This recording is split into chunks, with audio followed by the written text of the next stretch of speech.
Bizim çocukların bahçeye gelen misafire bakışı.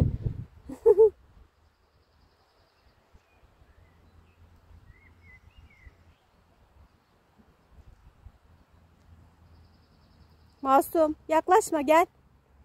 Yesin yemeğini, gel Masum. Masum gel. Masum.